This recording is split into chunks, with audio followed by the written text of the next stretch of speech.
Hello, church. Waushara Community Church, my community, my family, my friends. It's good to meet with you this way. We are now in our third week of our soft reopening. That is to say, we're not really fully open. We're not meeting without restriction right now. We're still trying to stay in step with our political advisors who say no more than 50 folks at a time. So we're still trying to honor that as best we know how. Things have changed the way we do worship. Things have changed the way we meet together, but some things have not changed. Of course, the Lord Jesus has not changed, and neither has our purpose. This church still exists to give him meaningful and relevant and creative worship. So we're asking you to help do that with us together. So maybe it's in your home that you really do worship him well, and that's why we have the online services. It's not for entertainment, it's not for background. It's so that you will engage in meaningful worship with your family or people who are in the safety of your own home. And also we also exist to discover disciples and then develop disciples. So our prayer is that we find people who have never ever really considered seriously the claims of Jesus Christ on their lives, and for the first time would consider him and turn to him. And so we are really asking, if you are staying home, that you maybe call somebody and give them the link and say, hey, I'm watching this thing online now. I'd like you to listen to it too, and we'll talk about it after it's all done. I'll give you a call back. Some way that we ask, oh God, how do I further the kingdom while we're still kind of doing a separate thing? And also to develop, as disciples. So, folks, here I have some things going on here I want to make sure you know about. We have 4 venues for you to do worship together here corporately.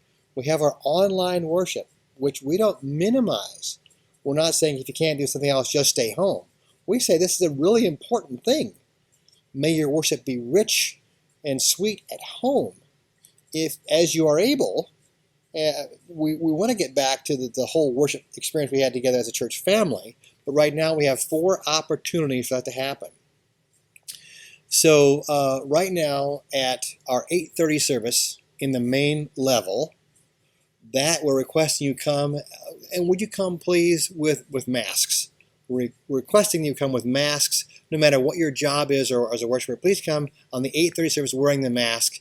Some folks just won't feel safe in coming here unless they believe that most of their church family will honor them in wearing the mask. So I'll preach in a mask. I'll wear my mask because I want you to feel free to come here and worship one another.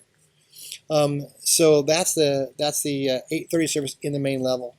And then we have a lower level just beneath the worship center, and that has been a real fun thing. It's a lot for little guys. So if you have family with young children and you're ready to come back to church, masks are optional, but it's designed to talk to little guys. So I will be doing the same kind of teaching, that is to say the same content, but at a different level. That leaves 2 more services then. One is the 10 o'clock service, main level, and here's where my ask comes in. That service was full last week. We want to stay as close to the 50 person meeting as we possibly can. That was full. If you can, would you consider coming to the 8:30 service on the lower level? There again, masks are optional. You don't have to wear a mask for the lower level. But would you consider bringing your family there? What that does is it allows more chairs to be opened up in the main service on the 10 o'clock service for walk-ins, folks who don't know anything about this thing. So would you consider it? It could be. So please, if you can, come to the 8:30 service. Masks are optional. We'll have the 8:30. I'll start down there at 8:30, and I'll preach, there and then up here. So, folks, thanks for your love for one another, for the Lord Jesus Christ, for your prayers for us as we seek to guide wisely, and thank you for serving together and giving Jesus the worship he deserves. May God bless you.